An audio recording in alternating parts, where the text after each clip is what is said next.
नमस्कार। एक बार मैं आप सभी का फिर से स्वागत करता हूँ। ये आपका जो ट्रेनिंग सेशन है, यह इसका दूसरा दिन है। आज हम लोग डिस्कस करने वाले हैं अपना जो पारंपरिक नेटवर्क है, ट्रेडिशनल नेटवर्क है, उसके बारे में हम लोग बात करेंगे। और जो हमारा कल का जो सेशन था उसमें हम लोगों ने डिस्कस किया जो शब्द होते हैं, जैसे कि इंटेलिजेंट डिवाइसेस, आपके स्मार्ट डिवाइसेस, नॉर्मल। जैसा कि आप सभी समझ रहे हैं, नॉर्मल में मैंने आपको पूछा था कि नॉर्मल क्या होता है, और इसके लिए मैंने एक सवाल आप सभी के सामने रखा था कि अगर आप मार्केट में जाते हैं और आपको एक पंखा खरीदना है, यानी फैन खरीदना है, तो दुकानदार आपसे कहता है कि मेरे पास तीन तरह के पंखा है, तीन टाइप का फैन है, एक नॉर्मल फैन है, एक इंटेलिजेंट फैन है और एक स्मार्ट फैन है। बल्कि आज की डेट में जाएंगे ना, दुकानदार आपको चार तरह का पंखा बताएगा, तीन तो बताएगा नहीं, चौथा भी बताएगा। तो कल जो हमने डिस्कस किया था नॉर्मल फैन के बारे में हमने बात की थी। तो नॉर्मल फैन को बारे में हमने क्या बोला था कि हमारा जो पुराना पंखा है, उसमें क्या होता है कि हम उसको ऑन ऑफ मैनुअली कर सकते हैं, उसको स्पीड को घटा बढ़ा सकते हैं, उसको रोटेशन सब मैनुअली कर सकते हैं, उसमें कोई चीज़ ऑटोमेटिक नहीं होती है। तो that is a normal fan. समय बदला, सेंसर और मेमोरी चिप का इस्तेमाल किया गया इन फैन के अंदर, और जिसकी मदद से ये जो चीज़ें हैं ऑन ऑफ करना, स्पीड घटाना बढ़ाना, ये सब हम लोग रिमोट के द्वारा भी आज की डेट में कर सकते हैं। दिस इज इंटेलिजेंट हो गया। और समय बदला, आज के समय की बात करें, आजकल हमारे पास पंखा ऐसे आ चुके हैं कि आप उसको इंटरनेट से भी जोड़ सकते हैं। इंटरनेट से जोड़ेंगे, बाया वाईफाई के थ्रू भी जोड़ सकते हैं, बाया ब्लूटूथ के थ्रू भी जोड़ सकते हैं, या बाया आपके पास में लैन केबल हो उसके माध्यम से भी आप लोग जोड़ सकते हैं। तो अगर आज की डेट में अगर आप इंटरनेट जोड़ते हैं तो उनको आप रिमोट दुनिया के किसी भी कोने में बैठकर अपने मोबाइल फोन के माध्यम से भी अपने पंखे को ऑन ऑफ कर सकते हो, बंद कर सकते हो, कंट्रोल कर सकते हो। This is smart. और एक नया टर्म्स आज के जमाने में इनसे ऊपर और उड़ जाएं, आर्टिफिशियल इंटेलिजेंट। अभी तक क्या था? Normal, intelligent, smart. अब जमाना जो है एआई का आ गया, आर्टिफिशियल इंटेलिजेंट। तो लगे हाथ जब बात उठी है तो आप लोगों से भी जान लें कि आर्टिफिशियल इंटेलिजेंट क्या है। कुछ आइडिया बता सकते हैं प्रैक्टिकल में? एनीवन? देवोजीत, आपको कुछ आइडिया हाँ है? यस, बोलिए। सर, आर्टिफिशियल इंटेलिजेंस में हम लोग एक मशीन को ट्रेन करते हैं, गिविंग सम डेटा, और बाद में वो इनपुट देने से वो प्रेडिक्ट कर सकता है कि आउटपुट क्या होना चाहिए। ठीक है, टेक्निकल आंसर है। प्रैक्टिकल बताओ। जैसे मैंने आंसर दिया ना, उसका प्रैक्टिकल आंसर किताबों में लिखो, परीक्षाओं में नंबर पाओ, अलग मैटर है। ठीक है। कुछ और आपको क्या लगता है? एक और ऐसा एग्जांपल बताओ तुरंत समझ में आ जाए। देखो, मैंने आपको बताया इंटेलिजेंट। अब मैं पूछूंगा कि आर यू इंटेलिजेंट, यस या नो, तो आप क्या कहोगे? Yes sir. बिल्कुल। आप स्मार्ट बनना चाहोगे कि नहीं बनना चाहोगे? Thank you sir. बिल्कुल आप बोलेंगे मैं ओवर स्मार्ट बनने से बचना है, डफर बनने से बचना है। उसी तरह एआई में भी कोई ना कोई ऐसी बात होगी। चलिए, कोई बात नहीं, जितना आपने बताया वो बुक्स में नंबर पाने के लिए बहुत अच्छा है। ठीक है दिव्या, आप बताओ। सर, जैसे कि आपने लास्ट क्लास में बताया था कि इंटेलिजेंस मतलब सेंस और मेमोरी होता है।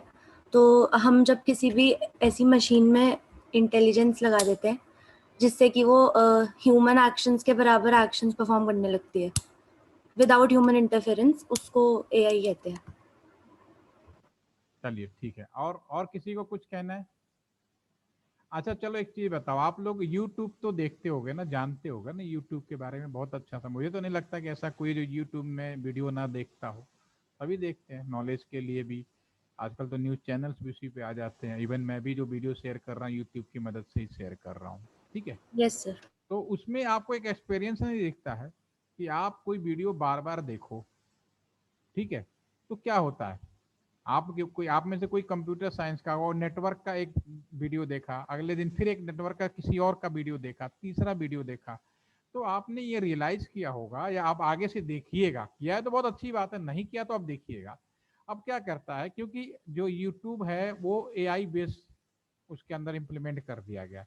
तो इसका मतलब ये है कि आप जो कुछ भी देखते हो, आपने सर्च किया नेटवर्क के बारे में, तो क्या करेगा नेक्स्ट टाइम जो चार बार से वो उसकी उसकी सेंस मेमोरी आर्टिफिशियलाइज होगी। आर्टिफिशियलाइज मतलब हायर एक और ऊपर, वो क्या कर ऑटोमेटिक सेंस कर लेता है कि ये दिव्या है, ये डेली नेटवर्क देखती है, तो नेटवर्क का रिकमेंडेड वीडियो आ जाता है आपके सामने।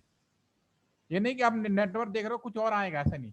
आप फेसबुक कुछ भी करें, कहीं भी जाए, जहां जहां एआई लग गया, आप जो काम कर रहे हो ऑटोमेटिकली आपका जो आर्टिफिशियल इंटेलिजेंस, यानी जैसे मैंने यूट्यूब क्या है, मशीन है, उस मशीन से आप काम कर रहे हो, तो मशीन को मैंने एआई बना दिया, यानी उसको इतना सेंस पावर दे दी कि आप जो चीज देख रहे हो उससे रिलेटेड ही आपको मैसेज देना शुरू कर देगा, उससे रिलेटेड ही वीडियो आपको रिकमेंडेशन देना शुरू कर देगा। This is AI.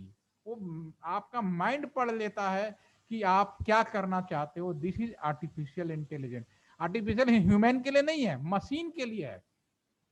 ह्यूमन तो अपनी इंसान का कभी बहुत अच्छा हो जाता है, कभी पागल हो जाए, इंसान तो ऐसा हो तो कुछ भी नहीं करा सकते तुम, ठीक है। लेकिन मशीन को हम, क्योंकि इंसान बना रहा है, तो मैं ये कर सकता हूँ। तो यूट्यूब में अगर जो चीज लगातार सर्च करोगे, कोई ऐसा है रोने वाला गाना सुनना चाहता है, तो उसके सामने सारे रोने वाले ही गाने आएंगे, ठीक है। कोई, क्योंकि मशीन आपकी, दिस इज आर्टिफिशियल इंटेलिजेंस, जो अपकमिंग है आने वाले समय में, अपने आप सेंस कर लेना, that is the artificial intelligence, ठीक है। तीनों चीजें स्मार्ट होने के बाद क्या है, ऑटोमेटिक सेंसर उसके अंदर और आ गया, जो वो ऐसा सेंसर जो आपको माइंड को पढ़े और आपके ऊपर वो अप्लीकेबल कर दे। तो अब आपको मेरी बात समझ में आ गई कि मैं क्या कहना चाह रहा हूँ। अगर यूट्यूब में देखो या कहीं भी देखो, फेसबुक में भी देखो ना, वहां भी वीडियो भी आने लगी है, वहां भी आप, तो जो चीज सर्च करोगे वही चीज आपके सामने आनी शुरू हो जाएगी। और आप एक भ्रम में ना रहे कि मैं कोई चीज सर्च करूं और कल को कोई छुप जाए, नहीं। ये, और ये बहुत बड़ा स्ट्रांग हम लोग इसका बैकग्राउंड बना रहे हैं। तुरंत आदमी पकड़ में आ जाता है कि आज आप कुछ भी चीज देख रहे हो, वो तुरंत पकड़िए आदमी को। आज का आने वाला समय में जो इंटरव्यू होने वाला है ना, वो फेस टू फेस नहीं होने वाला, वो सीधा आपसे, आपका आधार कार्ड मालूम है उन्हें, डाटा मालूम है, सिर्फ आप परमिशन दे दीजिए, आपका पूरा उठा के बायोडाटा उठा लेगा और कह लेगा ये बंदा अपने जीवन काल में मेडिकल पे ज्यादा ध्यान देता है, ये अपने जीवन में चोरी पे ज्यादा ध्यान देता है, ये मेहनत करता है, तो आपकी काम आपके उस पर नजर आएगा, ठीक है ना। तो ये आर्टिफिशियल इंटेलिजेंस मशीनों के ऊपर ऑटो सेंस का अलग से एक हमने फीचर डाला है by help of the software, या कोई भी मशीन जो ऑटोमेटिकली चीजों को खुद ही सेंस करके फर्दर आपको रिकमेंडेशन दे दे, अप्लाई ना करे। जिस दिन अप्लाई करने का पावर दे दिया ना, हम सब गुलाम हो जाएंगे मशीन का। तो एज ए बीइंग इंजीनियर मैं आप सबसे कह रहा हूं, और आप भी बनेंगे, आप मशीन को कितना भी स्मार्ट बनाइए, कितना भी एआई को ले जाइए, लेकिन एक चीज हमेशा ध्यान करिए कि मशीन को इतना पावर कभी मत दो कि वो मशीन आपके ऊपर बैठ जाए, क्योंकि ऐसा गलती कर दिया तो आपको बिठा देगा किनारे, और कुछ दिन में हम यहाँ मशीनें पढ़ रहे होंगे, आपस में पढ़ा रहे होंगे, इंसान चुपचाप बैठा, इंसान का वो करेगा वो। तो मशीन ऐसे करती है, ठीक है, दैट्स ओके। इस पे और हम कभी डिस्कस करेंगे। ये तो हमारे कल के सेशन के बारे में बात थी, जिसके हमने अभी थोड़ा समराइज देखा। जाते जाते मैंने एक सवाल पूछा था कि बाघा बॉर्डर एक पॉपुलर बॉर्डर है इंडिया और पाकिस्तान का। आप भी बाघा बॉर्डर पे खड़े हो और एक पाकिस्तानी भी खड़ा है, दोनों के पास में मोबाइल फोन है। आपने अपने फोन से पाकिस्तानी को कॉल करते हो तो व्हाट इज द पाथ, रास्ता क्या होगा, ये मैंने आप सभी से पूछा था। ये तो बड़ा क्वेश्चन था, लेकिन इसी संदर्भ में दूसरा क्वेश्चन को थोड़ा और शॉर्ट कर देता हूँ। एक हॉस्टल रूम में या अपने घर में ही दो लोगों का पास एक ही कंपनी का फोन है, आपके पास, आपके पेरेंट के पास में, और एक ही जगह बैठे हैं, बगल बगल बैठे हैं, और एक फोन से दूसरे फोन को आप कॉल कर रहे हैं, अपने पेरेंट को कॉल कर रहे हैं, तो आपका हाय हेलो शब्द आपके पेरेंट तक किन किन रास्तों से होकर जाएगा, इसके बारे में कोई आइडिया है? मैंने कहा था खुद असाइनमेंट करो, कुछ वर्कआउट किया है या कुछ बता सकते हैं तो प्लीज एनीवन। आकांक्षा,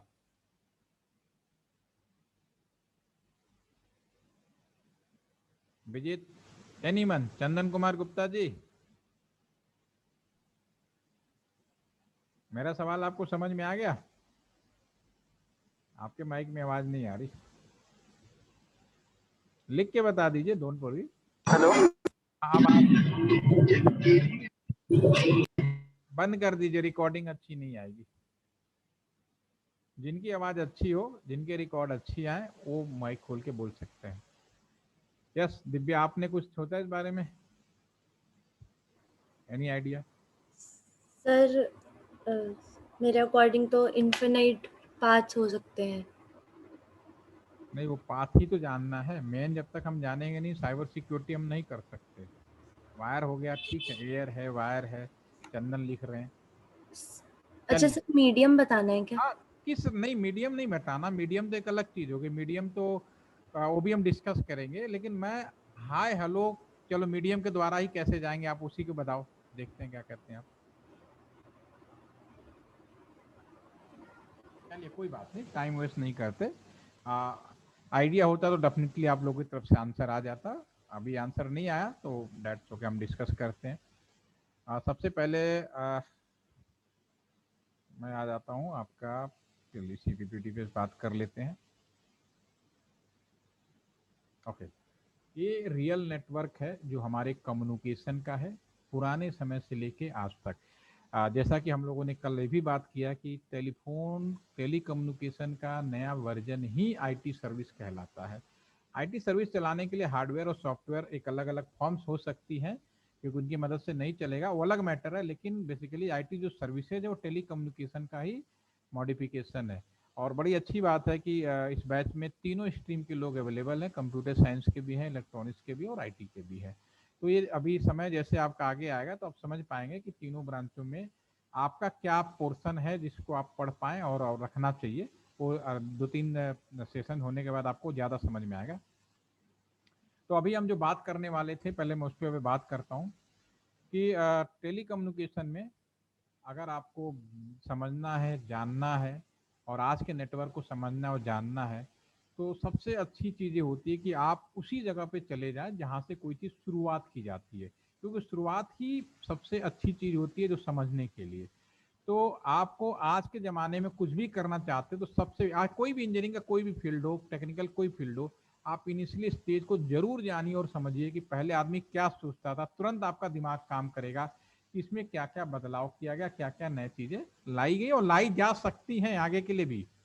तो मैं सबसे पहले, जब से टेलीफोन की शुरुआत हुई, no doubt landline is the most important communication from old time to current time. पुराने समय से लेके आज के समय में लैंडलाइन सबसे इम्पोर्टेंट कम्युनिकेशन रहा है और आगे भी रहेगा। अगर आप ये सोचते हैं कि वायरलेस हो गया, गलत सोचते हैं, वो भी हम बात करेंगे अभी।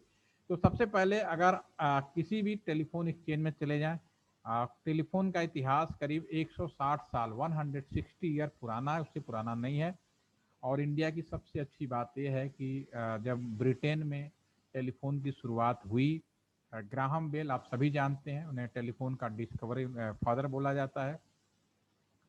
तो उसके टेलीफोन की शुरुआत करने के साथ ही साथ हमारे देश के अंदर भी टेलीफोन शुरुआत हुई।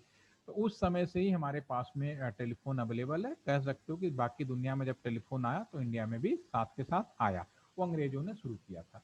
तो जब टेलीफोन शुरू हुआ तो landline is the most important. तो अभी आपने कभी भी देखा होगा हर 4 कदम पे एक BSNL का टेलीफोन एक्सचेंज है, ठीक है। तो आप किसी भी टेलीफोन एक्सचेंज में जाएं तो सबसे पहले आपको वहाँ टेलीफोन एक्सचेंज के अंदर एक आपको कौन कौन से रूम होते हैं आप समझ लीजिए। पहले एक स्विच रूम होता है, ये रूम क्लोज रूम होता है, AC रूम होता है। इसमें कुछ लोग कंप्यूटर पर बैठ के काम कर रहे होते हैं, जैसा कि स्क्रीन पे आप देख रहे हैं। ये सबसे इम्पोर्टेंट रूम के रूप में जाना जाता है। सेकेंड रूम होता है आपका MDF रूम होता है। ये पुराने भी ट्रेडिशनल टेलीफोन की बात कर रहा हूँ जो अभी भी है, और इसको साथ ही आप नए को भी समझ जाओगे बिना देर किए। एक MDF रूम होता है, MDF में आपको कुछ नहीं मिलेगा, इस तरह की रैक मिलेगी और वहां पर केवल वायर एंड वायर ही मिलेंगे आपको। एक आपको आपके घर में अगर लाइट चली जाती है तो आप लोग क्या करते हो?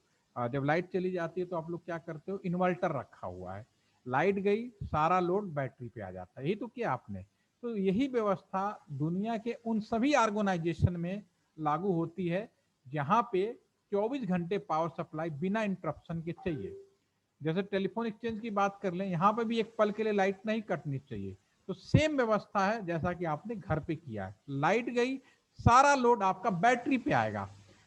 घर में हम इस बात को टॉलरेंस कर सकते हैं कि मेन सप्लाई कब आएगी, ठीक है, उतना फर्क नहीं पड़ता, इंतजार कर सकते हैं। लेकिन ऑर्गेनाइजेशन में जहां पे 24 घंटे पावर सप्लाई की जरूरत होती है, वहां पे हम बैटरी के भरोसे नहीं बैठ सकते। लाइट गई, बिना देर के बैटरी पे लोड तो आ गया, लेकिन मैं इस इंतजार में नहीं बैठ सकता कि लाइट कब आए, ठीक है। उस केस में हमें वहां जनरेटर की व्यवस्था करनी पड़ती है। तो लाइट गई, लोड बैटरी पाया, 5 से 10 मिनट में जो भी वर्कर वहां काम करते हैं जनरेटर चला देते हैं, लोड जनरेटर पे आ जाता है, फिर मेन सप्लाई आती है, फिर मेन सप्लाई पर रिस्टोर हो जाता है। तो दुनिया के किसी भी कोने में चले जाएं, अगर आपको 24 घंटे पावर सप्लाई चाहिए तो यही व्यवस्था अप्लाई किया गया है, ठीक है। ये बात, तो एक पावर प्लांट होगा, पावर रूम होगा जो इस चीज को मैनेज करता है। पहले एक बैटरी रूम होता था जिसमें बड़ी बड़ी बैटरियां लगाई जाती थी, अब तो मेंटेनेंस फ्री बैटरी आ गई है, वर्ला बैटरी आ गई, इसकी जरूरत नहीं है आज की डेट में, ठीक है। तो पहले आपकी जैसे आपकी नौकरी लगती ना, तो पहले पोस्टिंग हो जाती जेटीओ बैटरी, क्या करना है, सुबह शाम बैटरी देखना है, पावर चेक करना है, डेट लाइक दिस, ठीक है। चलिए, समय बदल गया, मेंटेनेंस फ्री है, अब इसकी जरूरत नहीं, मैन पावर को कम कर दिया गया। और एक रूम होगा आपका ट्रांसमिशन रूम, लुक लाइक देखने में बिल्कुल वैसा ही होगा जैसा कि आपका स्विच रूम होगा, ठीक है। एक छोटा सा रूम होगा स्विच रूम जैसा ही, एसी रूम होगा, और एक रैक खड़ी होगी, छोटे छोटे कंप्यूटर्स और मीटर्स लगे होंगे वहां पे। तो ये एक रूम होता है ये आपका वहां पे। अब हम यहाँ पे बात करने वाले हैं आप मीडिया के बारे में। पहले अभी कुछ लोगों ने, जैसे चंदन लिखा था वायर, दिव्या भी थोड़ा आप कंफ्यूज हुए कि वायर, तो मैं अभी आगे बढ़ूं, एक चीज और यहाँ पे लगे हाथ लिख के पूछ लेता हूँ। कम्युनिकेशन मीडिया कौन कौन से होते हैं, मैं यहाँ पे बिना देर किए लिखता हूँ। पहला जो होता है air, second air, second media is the copper wire, third media is the coaxial लिख देते हैं। जो मीडिया यूज हैं, हो रहे हैं और इम्पोर्टेंट है, मैं उनका नाम यहाँ पे लिख रहा हूँ। आपका है ईएम वेव कह सकते हो या माइक्रो वेव कह सकते हो, ये हमारे पास में जिसे मोबाइल में हम लोग यूज करते हैं। Next is that satellite, satellite and one more media लिख देते हैं, ओएफसी ऑप्टिकल फाइबर ना, ठीक है। तो पहले मैं कुछ कहूँ इसके पहले मैं आपसे ही डिस्कशन कर लेता हूँ। इसमें आप लोग मुझे बताएं कि कौन सा मीडिया सबसे इम्पोर्टेंट है, इनमें से सबसे इम्पोर्टेंट मीडिया कौन सा है और वीकेस्ट मीडिया कौन सा है। बड़ा अच्छा सवाल है, most important and weakest media. Chat के माध्यम से आप लोग बताइए, कोई दिक्कत नहीं। सभी लोग मीडिया के बारे में जानते हैं, आप लोग प्लीज राइट करिए ताकि आपके अटेंडेंस लग जाए। ये जो लाइट लिखते हैं ये आपके अटेंडेंस के लिए होता है। मेरा सवाल ध्यान से सुनो देवजीत, फिर से आंसर दो। Most important weakest media, important भी सबसे ज्यादा हो और वीकेस्ट हो। यस, सौभिक ने बिल्कुल सही आंसर दिया, हवा है सबसे इंपॉर्टेंट मीडिया है, लेकिन क्योंकि हवा के बिना तो कुछ होगा नहीं। देखो बिल्कुल लॉजिकल, किताब पे मत जाओ, जब मैं पढ़ा रहा हूँ ना बुक्स भूल जाओ आप लोग, बुक्स पढ़ोगे तो हमेशा कंफ्यूज रहोगे। अब मैं आपको प्रैक्टिकली बता रहा हूँ, उसके बाद आप बुक से कंपेयर करना, डेफिनेटली आपको इतना अच्छा लगेगा कि हमने जो पढ़ा था क्या क्या कंफ्यूजन थे, ऑल कंफ्यूजन आपका रिलीज हो जाएगा, फ्री हो जाओगे भाई। डेफिनेटली इसमें सबसे इंपॉर्टेंट चीज तो एयर है भाई, एयर नहीं होगा तो दुनिया में कुछ भी नहीं होगा। जब दो लोग सामने खड़े होते हैं तो आपस में सांस लेना और बात करने का भी जो मीडिया है एयर है, ठीक है। एयर इंपॉर्टेंट मीडिया है, नो डाउट। वीकेस्ट मीडिया क्यों है कि कम्युनिकेशन में मीडिया, उस मीडिया को हम लोग वीक बोलते हैं, कमजोर बोलते हैं या पुअर बोलते हैं, जिसमें लंबी दूरी तय नहीं होती।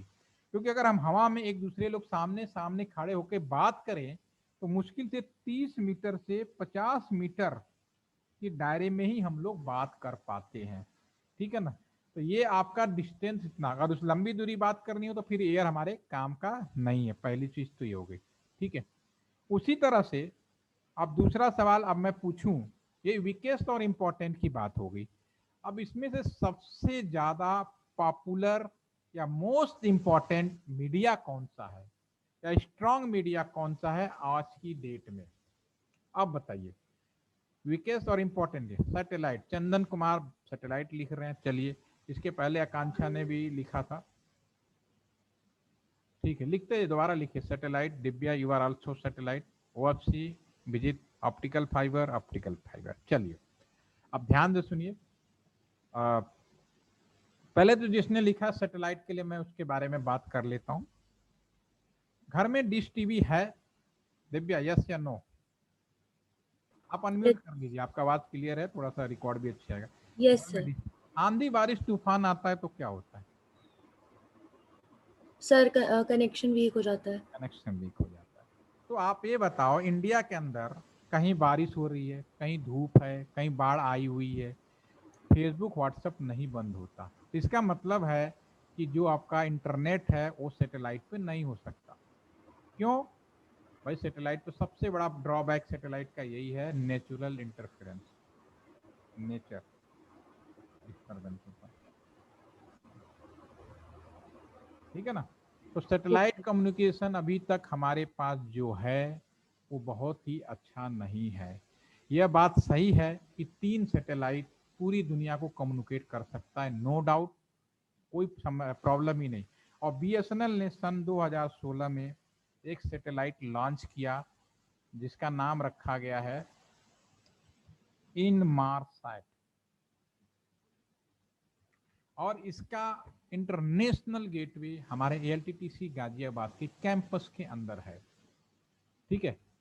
ये आंधी बारिश तूफान में काम करता है। ये इस पे नेचुरल, क्योंकि केयू बैंड में बनाया गया है, बहुत सारे बैंड्स होते हैं सेटेलाइट, अगर आप कभी पढ़ें तो एक बैंड होता है, केयू बैंड हो गया, एल बैंड के बहुत सारे फॉर्मेट हैं। तो ये उस बैंड में इसको लोकेट किया गया है, कंपैटिबल बनाया गया है, जहाँ पे आंधी बारिश तूफान डिस्टर्ब वो नहीं करता, प्रॉब्लम नहीं होती। लेकिन अभी हमारे पास जो पारंपरिक सैटेलाइट है जो पहले से अवेलेबल है, उसके साथ जो ड्रॉबैक है, आप खुद ही कह रहे हो कि आंधी क्या कहते हैं, आंधी आया, तूफान आया, बारिश आया तो आपका टीवी गायब हो जाता है, लेकिन फेसबुक व्हाट्सएप बंद नहीं होता। तो सैटेलाइट कम्युनिकेशन इंडिया के अंदर ही, अभी नॉर्थ ईस्ट में चले जाओ, जैसे काफी लोग हैं, जब आंधी बारिश तूफान इतना आता है तो आप वहाँ सैटेलाइट तो चला ही नहीं सकते, तो चल ही नहीं सकता। हाँ, इनमारसैट का हम लोग डेवलपमेंट कर लिया है। जो 2 कंपनियां हैं, एक तो बीएसएनएल एंड दूसरा स्पेस एक्स नाम की कंपनी है। आने वाले समय में गवर्नमेंट अगर परमिट कर दिया, 1G 2G 3G 4G सब है ना, सब किनारे लग जाएंगे, कोई नहीं पूछने वाला ही ना। ये सब ऐसे ही है, बेवकूफ़ों बनाने वाली बात है, वो तो समय के साथ चल रहा है। अब जो कम्युनिकेशन होने वाला है वो सैटेलाइट कम्युनिकेशन होने वाला। जैसे कि घर में डिश टीवी लगाते हो, आप टीवी देख पा रहे हो, जब सैटेलाइट पे आ जाएगा तो टीवी के साथ साथ लैंडलाइन फोन भी लगा पाओगे, हर चीज लगा पाओगे जो आप सोच पाओगे, अगर स्पेसएक्स और बीएसएनएल को पब्लिक के लिए परमिशन दे दी जाएगी। लेकिन फिर भी सैटेलाइट कम्युनिकेशन पॉपुलर नहीं होगा, उसका कारण एक और भी है। आपको याद होगा एक सैटेलाइट बनाने में कितने साल खर्चा होता है? कम से कम 5 साल, 8 साल, 10 साल, कुछ सैटेलाइट तो 12 साल में बनते हैं। मान लीजिए आप में से किसी की पोस्टिंग हो गई सैटेलाइट में, और आपको याद होगा लास्ट टाइम चंद्रयान 2 का नाम आपको ध्यान होगा, अभी बिल्कुल रिसेंटली आपके सामने की घटना है। 8 साल लग गए बनाने में, और उसके बाद क्या हुआ? इतना मैन पावर लगा, इतना खर्चा लगा, ठीक है, फाइनली लास्ट स्टेज पे फेल हो गया वो, तो पूरा टोटली वेस्टेज एंड बर्बाद ऑफ टाइम, मनी, सब। नंबर 2, सैटेलाइट अगर आपने डिपेंडेंट भी हो गए, ठीक है ना डेबोजीत, मान लो आपकी पोस्टिंग हो गई, हमने सारा कम्युनिकेशन सैटेलाइट पे कर लिया, तो अगर सैटेलाइट में कोई प्रॉब्लम आएगी और मैं कहूंगा देवोजीत ऊपर जाओ सैटेलाइट ठीक करके आओ, क्या कर पाओगे? यस या नो? नहीं सर, ऊपर ही रह जाओगे, ना। लेकिन सारी फैक्टर सारे देखे जाते हैं। मेरे कहने का मतलब ये नहीं है, मैं ये जो आपसे सवाल पूछा ना, अच्छा बुरा कमजोर, तो अभी आपको मेरे इस डिस्कशन के बाद सवालों को आंसर देने में आपको बहुत अच्छा लगेगा, ठीक है। सैटेलाइट कम्युनिकेशन डेफिनेटली 3 सैटेलाइट पूरे दुनिया को कंट्रोल करता है, और हमारे पास आने वाले समय में ऐसे सैटेलाइट अवेलेबल हो जाएंगे जो कि बिना आंधी बारिश तूफान के काम करेंगे। लेकिन हर कंट्री सैटेलाइट पे डिपेंड नहीं हो सकती, क्योंकि हर कंट्री सैटेलाइट नहीं बना सकता। दूसरा, सैटेलाइट के ऊपर भी हम 100% डिपेंडेंट नहीं हो सकते। अगर ऐसा हुआ, कल को कोई प्रॉब्लम हुई तो पूरा कम्युनिकेशन सिस्टम ब्रेक हो जाएगा। तो रहेगा, ऑप्शनल तौर पे रहेगा, रेगुलर तौर पे उसका इस्तेमाल हम लोग अभी फिलहाल नहीं करेंगे, ठीक है। Satellite communication is also the good communication in case of Inmarsat, not की नेचुरल, जो पुराना ट्रेडिशनल है, ठीक है। लेकिन अभी आपके सामने मैंने फैक्ट रखा, ये इंपॉर्टेंट, हम इसको ज्यादा नहीं बना सकते, क्योंकि अगर ऐसा किया तो डेफिनेटली टाइम, मनी, हर चीज में प्रॉब्लम आएगी, ठीक है। रहा कापर वायर, कापर वायर जो है वो 5 किलोमीटर या 6 किलोमीटर के दायरे में काम करता है। दूसरा, कापर वायर कोई भी, इसमें जो भी लिखा है ना, जो कुछ भी लिखा है इसमें डेफिनेटली एयर को माइनस कर दो, एयर तो नेचुरल गॉड गिफ्टेड है, तो उसको तो हम इसको जोड़ते नहीं, वो तो बाय डिफॉल्ट उसको जो भी कहो अच्छा बुरा वो सब झेल लेगा।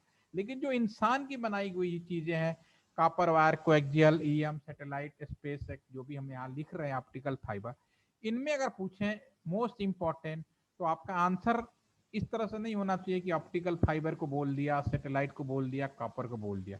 आप ये कहोगे जो टेक्नोलॉजी अवेलेबल है आज की डेट में, आज की डेट में डेफिनेटली नो डाउट जो हमारे पास टेक्नोलॉजी अवेलेबल है, जो सुविधाएं अवेलेबल है, उसके अकॉर्डिंग ऑप्टिकल फाइबर अभी बेस्ट है।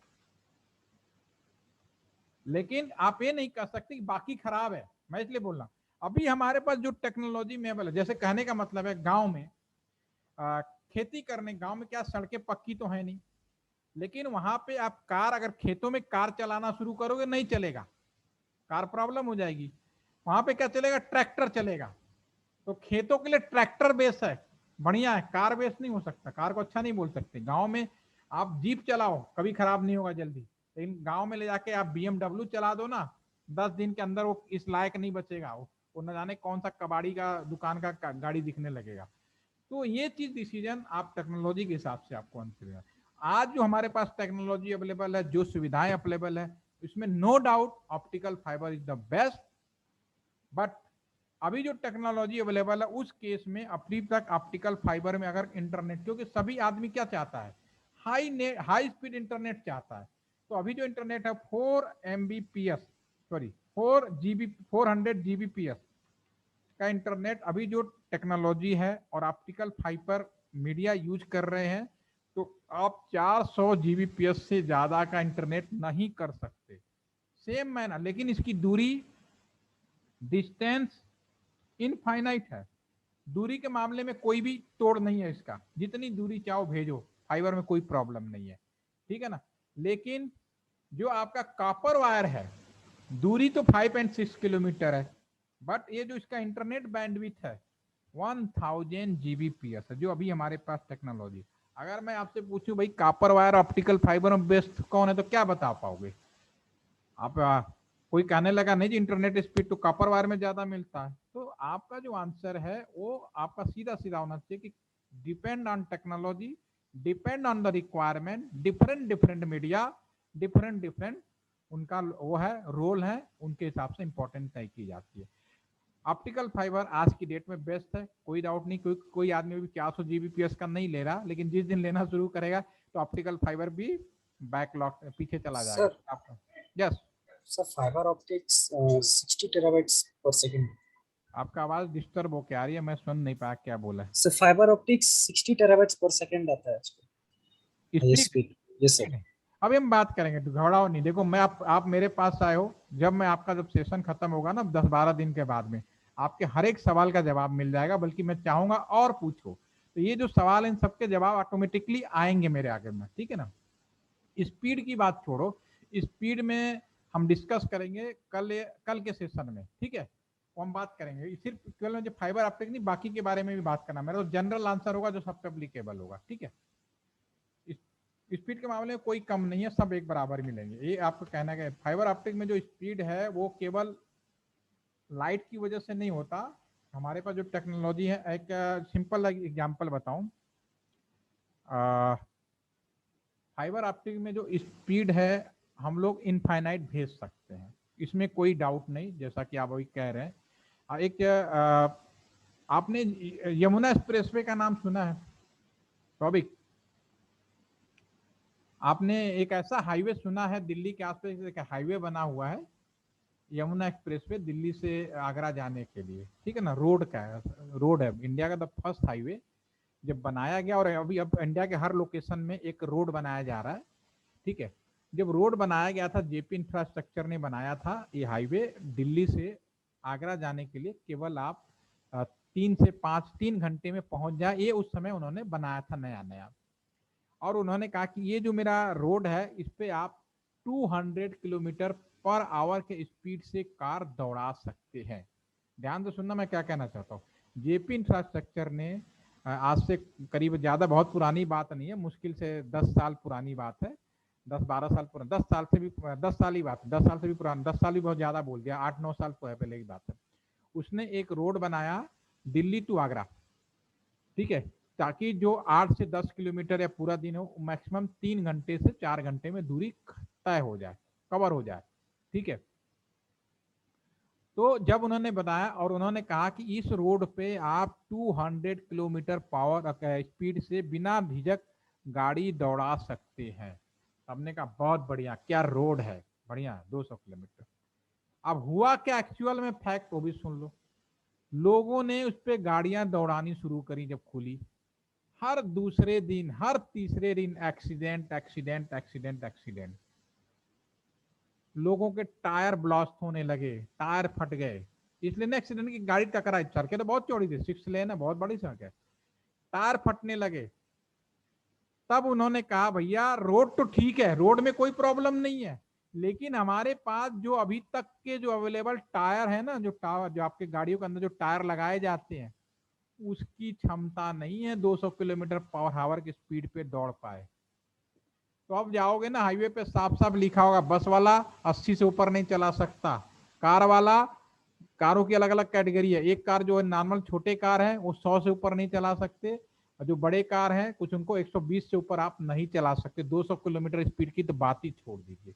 तो जैसे आपने कहा कि ऑप्टिकल फाइबर में कितना स्पीड भेज सकते हो, करे कोई पूछे तो भैया इनफाइनाइट स्पीड हम भेज सकते हैं, लेकिन हमारे पास जो टेक्नोलॉजी अवेलेबल है वो 400 से ज्यादा 400 जीबीपीएस से ज्यादा स्पीड भेजने के अभी सक्षम नहीं है। और हाल में ही अभी बीएसएनएल ने एक और कोशिश की है टेक्नोलॉजी, जिसको बोलते हैं DWDM टेक्नोलॉजी का नाम है, वो 1000 जीबीपीएस इंटरनेट देने की कोशिश कर रहा है, लेकिन अभी हमने बांटा नहीं है, तो कोशिश जारी है, ठीक है। लेकिन ये सब कुछ डिपेंड करेगा टेक्नोलॉजी में सिस्टम कौन सा यूज कर रहे हैं।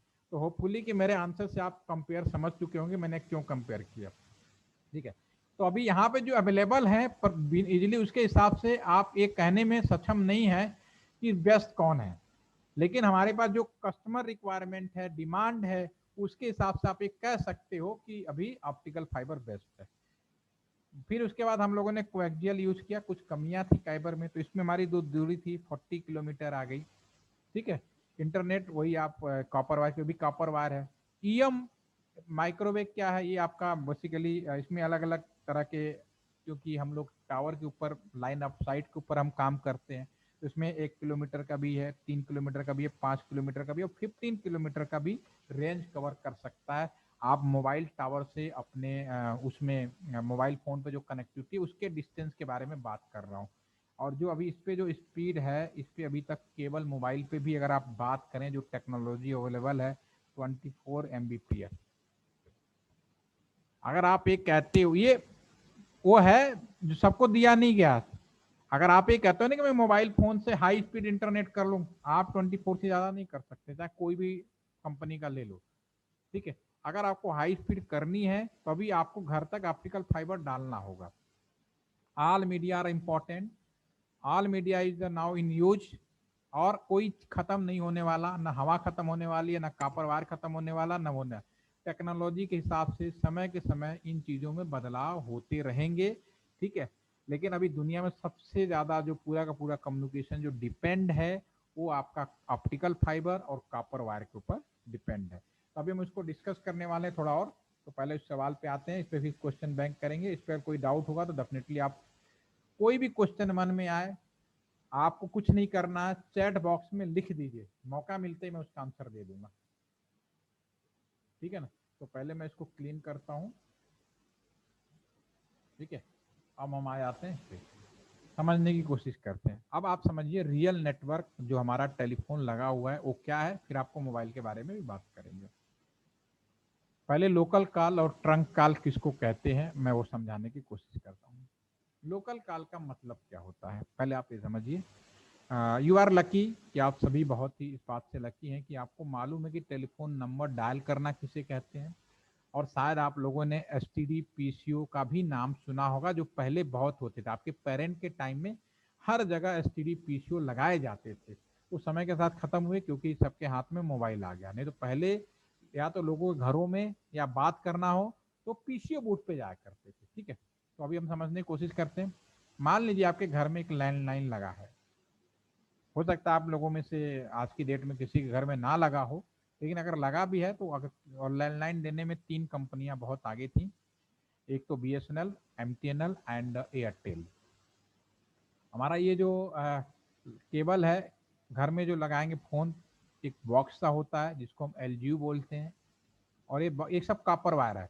ये बाहर पोल पे निकलेगा, डीपी में आ जाएगा। ठीक है ना, यहाँ पे डीपी बाहर के पोल पे या दीवार पे इस तरह का एक बॉक्स लगा होता है। इस बॉक्स में जितने भी कस्टमर होते हैं सारे यहाँ से यहाँ तक जोड़े जा सकते हैं। 5 घरों में दे सकते हो एक वायर। बिजली के वायर में और आपके लैंडलाइन के टेलीफोन के वायर में एक डिफरेंस होता था। बिजली का जो वायर था, एक ही प्लग में आप पंखा भी चला सकते हो, पंखा चला सकते हो, सैटेलाइट चला सकते हो, सॉरी पंखा बल्ब ट्यूबलाइट एक ही प्लग में। लेकिन टेलीफोन के लाइन में जितने भी कस्टमर होते हैं हर एक के लिए अलग वायर होते हैं, पहली बात से। ठीक है ना। एलजीयू मतलब लाइन जैक यूनिट। एलजीयू का फुल फॉर्म चाहिए तो लाइन जैक यूनिट, इसे हम बॉक्स बोलते हैं, रोजिट बॉक्स भी कहते हैं शॉर्ट फॉर्म में। ठीक है, तो यहाँ पे जितने कस्टमर है, ये जो डीपी घर के बाहर पोल पे, ये 5 घरों का इकट्ठा करेगा। इनकी केबलिंग कर दी जाती है, एक ही केबल बना देते हैं जिसके अंदर 5 वायर होते हैं, 5 पेयर होते हैं। और ये आगे एक्सचेंज की तरफ बढ़ेगा। रास्ते में इस तरह का आपको लोहे का बॉक्स मिलेगा। नियर बाय जितने भी डीपी होते हैं उन सबके वायर यहाँ पे इकट्ठे होते हैं अगल बगल के। ठीक है, फिर ये आगे जमीन की तरफ बढ़ेगा। फिर ये आगे बढ़ेगा आपका ये यहाँ पे रास्ते में इस तरह का एक कैबिनेट बॉक्स भी आपने कहीं ना कहीं देखा होगा। ठीक है, ये कुछ नहीं होता, नियर बाय जितने भी पिलर होते हैं उन सबके वायर यहाँ पे इकट्ठे हो गए। जितने भी कस्टमर हैं हर एक कस्टमर का वायर किसी तरह एक्सचेंज पहुंचाना है। और यहाँ से एक्सचेंज तक की दूरी चूंकि कॉपर वायर है 5 किलोमीटर से ज्यादा संभव नहीं है। 6 किलोमीटर दूसरा वायर होता है। ठीक है ना। तो DP that mean distribution panel, जहां से कस्टमर को बांटा जाता है। ठीक है, तो यहाँ पे आपका एक्सचेंज में एंट्री होगी इसीलिए आपने देखा होगा हर 5 किलोमीटर रेडियस पे बीएसएनएल का एक टेलीफोन एक्सचेंज है। कभी आपने सोचा ऐसा क्यों? क्योंकि कॉपर वायर शुरू से लेके अब तक काम आता रहा। और जो कॉपर वायर घरों में दिया गया उसकी दूरी 5 किलोमीटर या 6 किलोमीटर पे होती थी। राइट, ठीक है। और ये आपका एक्सचेंज के अंदर एंट्री हो गई आपकी। जो आपकी इसके एंट्री हो गई, this is the MDF. MDF मैंने अभी शुरू में जब टेलीफोन एक्सचेंज का मैंने बोला था कि किसी टेलीफोन एक्सचेंज में जाएंगे तो क्या क्या होगा। एमडीएफ, एमडीएफ में कुछ नहीं है, नियर बाई 5 से 6 किलोमीटर जितने कस्टमर थे उन सभी कस्टमरों का इंडिविजुअल वायर, हर एक का अलग वायर इन तरीके से पहुंचाया जाता है। इन रैक में हर एक कस्टमर का एक वायर यहाँ पे लगा होता है और फिर ये हमारा स्विच रूम से जुड़ता है। अब मैं यहाँ पे डिस्कस करता हूँ। ये मान लो मिस्टर ए है और एक मान लो मिस्टर बी है। ठीक है, वो भी आसपास। इन जो मिस्टर बी है इनका भी फोन इसी वायरों में है। पुराने जमाने में जब टेलीफोन की शुरुआत हुई, पहले इस जगह पे ऑपरेटर बैठते थे, बहुत सारे इंसान जिन्हें हम लोग बोलते थे ऑपरेटर। तो पहले आपने पुरानी मूवी देखी होगी अमिताभ बच्चन की दीवार, नहीं तो सबने देख ली होगी, पुरानी कभी देखना। तो अमिताभ बच्चन को जब कहीं फोन करना होता है ना तो वो फोन उठाता था तो बीच में बहुत सारे लोग बैठे होते थे। उनसे कहता था मैं दीनानाथ बोल रहा हूँ, फला पर्सन से मुझे बात करनी है। ठीक है, तो जो बीच में यहाँ जो इंसान बैठा करता था वो मैनुअली एक दूसरे को जोड़ देता था। अगर उसका वायर इन्हीं में है तो टेम्पररी बेसिस पर 2 लोगों को मैनुअली जोड़ना ही स्विच कहलाता है। स्विच का मतलब समझ गए आप लोग? Switch is nothing. देखिए कहाँ स्विच, आज जो स्विच है यही है, कोई नया चीज नहीं है उसमें। यही दो लोगों को टेम्पररी बेसिस पर जोड़ना ही स्विच कहलाता है, ठीक है ना। दिस इज द, तो अगर उसका वायर नहीं है, दिस इज द, पहले इंसान बैठा करते थे, फिर इलेक्ट्रोमैकेनिकल आया। इलेक्ट्रोमैकेनिकल में दो तरह के स्विच आए, स्ट्राउजर बार, क्रॉस बार, वो भी हट गया। ये इलेक्ट्रॉनिक स्विच है जो मैंने भी डायग्राम में शो किया है, और आज के जमाने में आईपी स्विच में कन्वर्ट हो गया। वायर अभी भी वैसे ही वैसी है, अगर लैंडलाइन लगाएंगे तो इसमें अभी कोई परिवर्तन नहीं हुआ। जो कुछ बदलाव हो रहा है यहाँ हो रहा है आपके सामने, राइट, ठीक है। तो लोकल कॉल का मतलब है अगर कॉलिंग पार्टी और कॉलर पार्टी दोनों का सेम एक्सचेंज में इन्वॉल्वमेंट हो, this is a local call. तो यहाँ जोड़ दिया तो फिर मूवमेंट बिल्कुल MDF, cabinet, pillar, that, okay and phone, this is the local call. एक हो गया, यानी एक एरिया में 5 किलोमीटर के जितने भी दायरे में लोग आते थे, अगर उनका स्विच रूम वही है, this is the local call. अब बात करेंगे, अगर उस बंदा 5 किलोमीटर से उसी शहर में है लेकिन दूसरे एरिया में है, यानी उसका जो वायर है इनमें नहीं है, इसी तरह का एमडीएफ अगले 5 किलोमीटर रेडियस पे बनाएगा, उनमें है, उनके बीच में कम्युनिकेशन कैसे होगा, ये अगर हम बात करें उस केस में, तो उस केस में क्या किया गया, उस केस में देखिए, मेरा क्वेश्चन समझ में आ गया ना। ये तो रहा with in 5 kilometre same switch, अगर स्विच बदल जाए उस केस में क्या होगा। उस केस में आपका एक कस्टमर, यहाँ तक तो वायरिंग आपकी LGU, line jack unit, DP, distribution panel, pillar, एक कस्टमर पूरा अपने एक्सचेंज में पहुंच गया। आज मशीनें अपने आप कर रही हैं, पहले मशीन इंसान बैठा करते थे। अब जिसने नंबर मिलाया किसी को, उसका वायर इनमें नहीं है लेकिन उसी शहर में किसी और एमडीएफ में है, उस केस में क्या होगा, हर शहर के अंदर एक मेन एक्सचेंज बनाया जाता था। आप अपने पेरेंट्स से पूछना कि बीएसएनएल का मेन टेलीफोन एक्सचेंज क्या, बड़े आराम से बता देगा वहां है।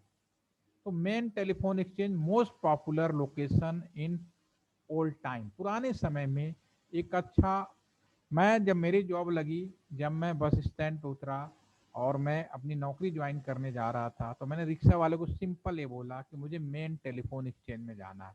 उसने ना कोई सवाल पूछा ना कोई जवाब, बैठाया रिक्शा पे और सीधा एक्सचेंज ले जाकर छोड़ दिया, मेन एक्सचेंज। क्योंकि शहर में तो बहुत सारे एक्सचेंज है, ठीक है ना, तो मेन एक्सचेंज बनाया जाता था। तो मेन एक्सचेंज का यहाँ पे, और इस ये अगर इनमें नहीं है तो ये जो है मेन एक्सचेंज भेजता था, this is the D tax, main exchange को डी टैक्स एक्सचेंज बोलते हैं, डिजिटल ट्रंक ऑटो एक्सचेंज। और ये जो यहाँ से यहाँ तक की जो दूरी है, आज की डेट में 1986 में ऑप्टिकल फाइबर आ गया था, तो ये ऑप्टिकल फाइबर यहाँ से यहाँ तक हो गया। आप इस चीज का ध्यान रखना, मीडिया कैसे कैसे कन्वर्जन हुआ, लोकल आपका ये अभी तक कॉपर और यहाँ ऑप्टिकल फाइबर 1986 से, और ये डी टैक्स हो गया, इसका नाम रख दिया डी टैक्स स्विच, ये है लोकल स्विच रखा। लोकल स्विच मतलब कस्टमर जुड़ा है। डी टैक्स इसका काम क्या है, यहाँ भी इंसान बैठा करते थे, यहाँ भी इंसान बैठा कर, वो क्या करता, अरे हमारे ही शहर का दूसरा स्विच रूम है, चलो भाई वहां पे जोड़ देते हैं, ये दूसरे स्विच रूम में आपको भेज देता था। अच्छा ये मेरे एक्सचेंज का है भाई, लोकल फिर कनेक्टिविटी आपका कर दिया। ये जो कनेक्टिविटी है उसी तरह से MDF, cabinet, pillar, DP, LU, this will be customer. तो एक शहर के अंदर ये वार्तालाप हो गई, राइट। अगर कस्टमर कॉल करे, मेरठ में है, गाजियाबाद में कॉल करे, गाजियाबाद में किसी और शहर में कॉल करे, उस केस में क्या है, उसके लिए भी मैं बताता हूं। This is the real structure of the communication in the current time, ये रियल स्ट्रक्चर है, इस चीज को ध्यान रखिएगा। अगर एक शहर से उस शहर में, देखिए मैंने शुरू में बोला कि टेलीफोन का स्ट्रक्चर अंग्रेजों के द्वारा ही बनाया गया, तो दोनों ने पहला इंडियन टेलीग्राफ एक्ट बनाया सन 1885 में, ठीक है, 1885 डेफिनेटली। उन्होंने इंडिया को उस समय डेफिनेटली अफगानिस्तान भी था, कुछ पाकिस्तान पार्ट थे, तो खैर मैंने वो चीज़ यहाँ नहीं ली है, मैंने सिंपली अपने आज के करंट सिचुएशन के हिसाब से डायग्राम शो कर रहा हूँ। यहाँ पे इंडिया को 4 भागों में बांटा गया, NTR, ETR, WTR, STR, northern telecom region, western telecom region, southern and eastern, ठीक है ना। तो उसी तरह से ये नॉर्दर्न टेलीकॉम रीजन में 2 हेडक्वार्टर बनाए गए, दिल्ली एंड देहरादून।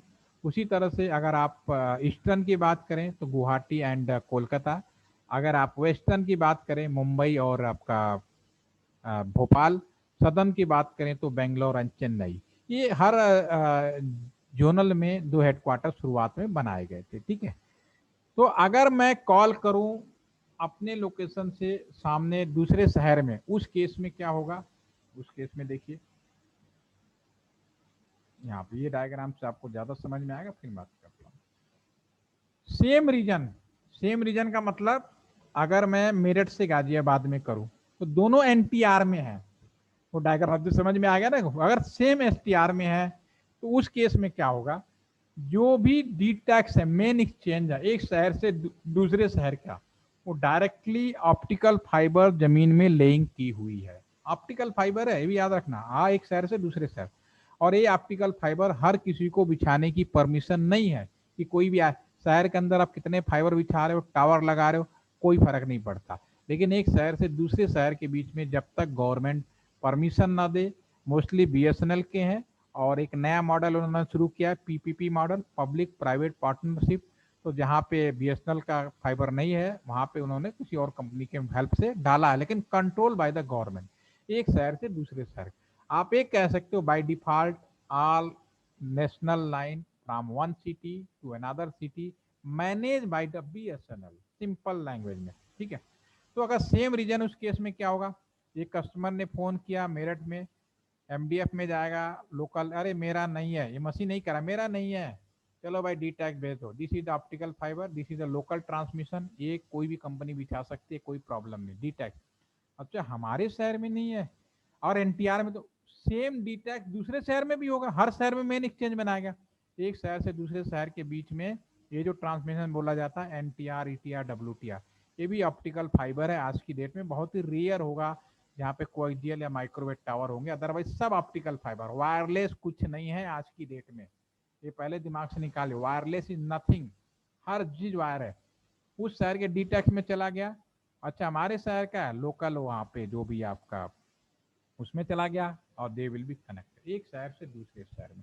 कल अब मैंने सवाल पूछा था बाघा, और एक चीज और बाघा बॉर्डर वाला, उसके लिए भी मैं बताता हूँ। एक चीज और आप समझ लीजिए, लगे हाथ, मोबाइल और लैंडलाइन में क्या डिफरेंस है। देखो इतनी बात सुनने के बाद आपको ये समझ में आ गया होगा, ये तो मैं बता ही चुका हूँ।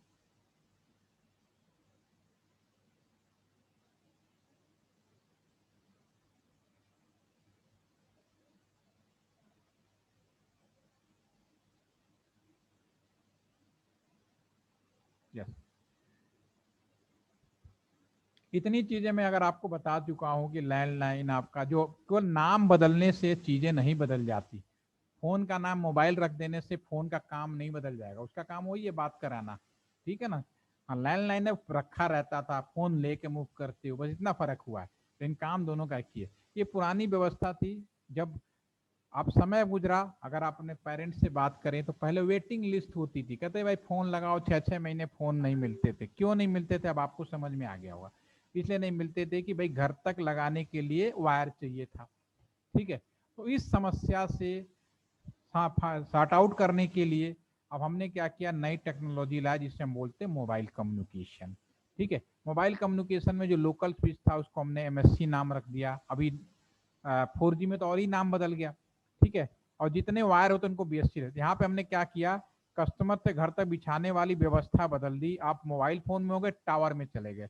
अभी तक जो हम जो टावर यूज कर रहे थे, इस टावर में 1024 मोबाइल कैन बी कनेक्टेड, एक शहर में 1024 मोबाइल कनेक्शन कनेक्ट किए जा सकते हैं। तो ये वायर फ्री हो गए, और ये ऑप्टिकल फाइबर यहाँ से लेकर यहाँ पे इकट्ठा हो गया। बीएससी में क्या है, जितने भी टावर है सारे यहाँ इकट्ठे हो गए, जैसे हमने, और उसमें क्या एक एक में 1024 कस्टमर है, तो इसका रंग रूप बदल गया। अब वायर नहीं दिखेगा, एक स्विच टाइप का दिखेगा, आपको पता ही नहीं चलेगा, बंद क्या कहते हैं, बॉक्स होगा, बंद बॉक्स होगा, इसके अंदर क्या चल रहा है, इसके अंदर ऐसे हो रहा है।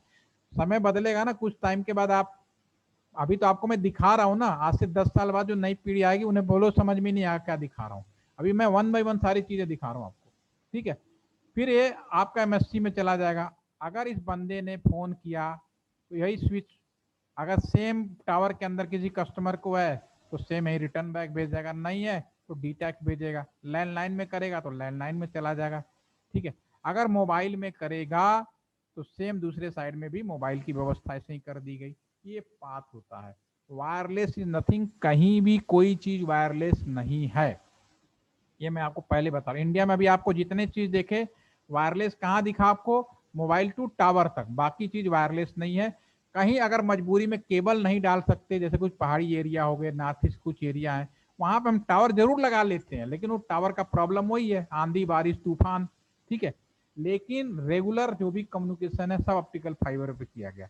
तो मैं जो कल सवाल आपके सामने रखा था कि बाघा बॉर्डर पे अगर दो लोग खड़े हैं, मान लो दिव्या आप खड़े हैं, एक पाकिस्तानी खड़ा है, दोनों अगर आपस में मोबाइल फोन से फोन करें या लैंडलाइन से फोन करें, भैया डेफिनेटली इंडियन पे इंडियन सिग्नल आएगा, पाकिस्तान वाले पे पाकिस्तानी सिग्नल आएगा, ठीक है। तो इंडियन पीपल मान लो ये आपने कॉल किया तो टावर पे जाएगा, ये तो आप इससे जुड़े हैं सिग्नल से, सिर्फ बीएसटी यानी कि जितने भी जो भी टावर इकट्ठा होता है, ये बाघा बॉर्डर पे चला गया। बाघा बॉर्डर नहीं, ओके ये तो हमारा है नहीं भैया, भेजो अमृतसर भेजो, क्योंकि सारा शहर मेन शहर अमृतसर है। डीटेक यार ये तो हमारे एनटीआर का भी नहीं लग रहा ये, क्योंकि एनटीआर में होता तो दूसरे शहर के डीटेक्स में जोड़ देता हो। तो फिर क्या करेगा, वो भेजेगा जो हेडक्वार्टर बनाया गया दिल्ली या देहरादून, ठीक है। अगर नहीं मिलता इन केस में आईएसडी पहचान करके कि भाई इंडिया से बाहर का है, तो भेजेगा दिल्ली या देहरादून, दिल्ली या देहरादून चला जाएगा।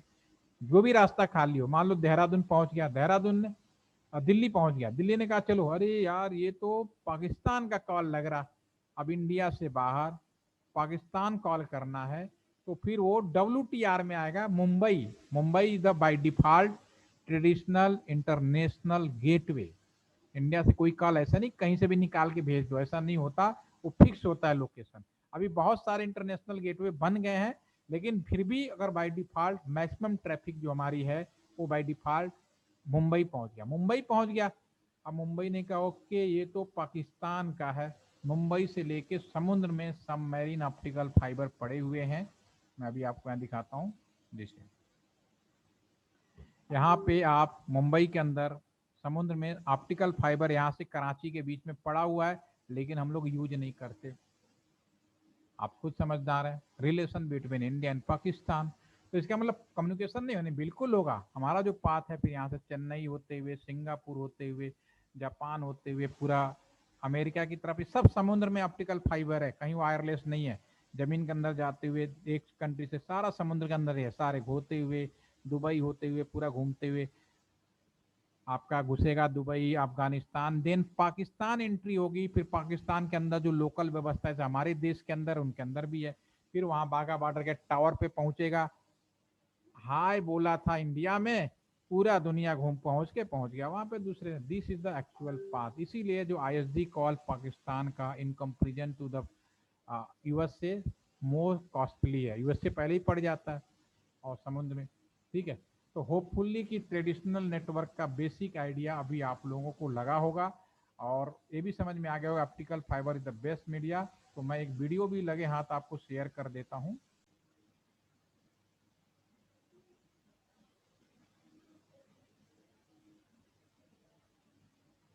इसमें अगर किसी को डाउट है, कोई क्वेश्चंस है, तो आप डेफिनेटली पूछिए। आज के सेशन में मैं इतना ही रखूंगा।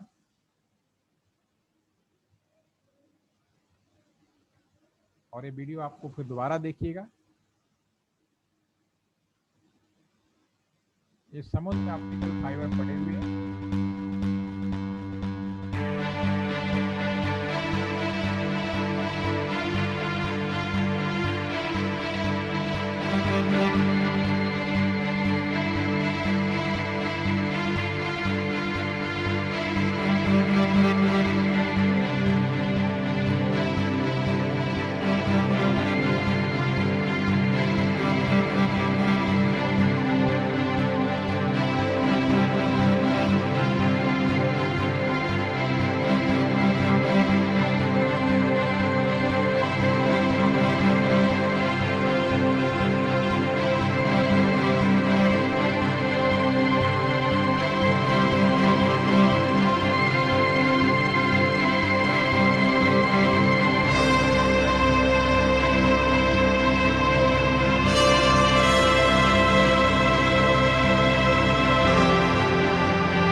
Any questions, any doubt regarding today's session? किसी को कुछ पूछना है? कुछ समझ में आया आपको कि नहीं आया? आपकी जो कॉल है हाय हेलो ऐसे नहीं कि हवा में कहीं भी घूम के चली जाती है. This is a decide.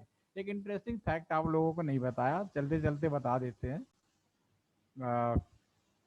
देखिए आप बड़े लकी हैं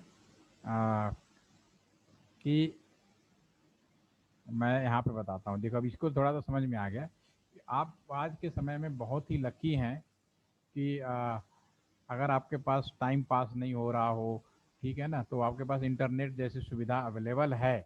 ठीक है, तो you can go for internet. ठीक है, तो मेरे टाइम में करीब आज से 20 साल पहले की बात बताएं, 18-19 साल पहले जब शुरू की थी अपनी सर्विस, तो उस टाइम पे इंटरनेट नहीं होता था. जो भी इंटरनेट होता था उसके लिए साइबर कैफे या वो मतलब कहने वाला जहाँ मैं रहता था वहाँ पे इंटरनेट पॉसिबल नहीं था.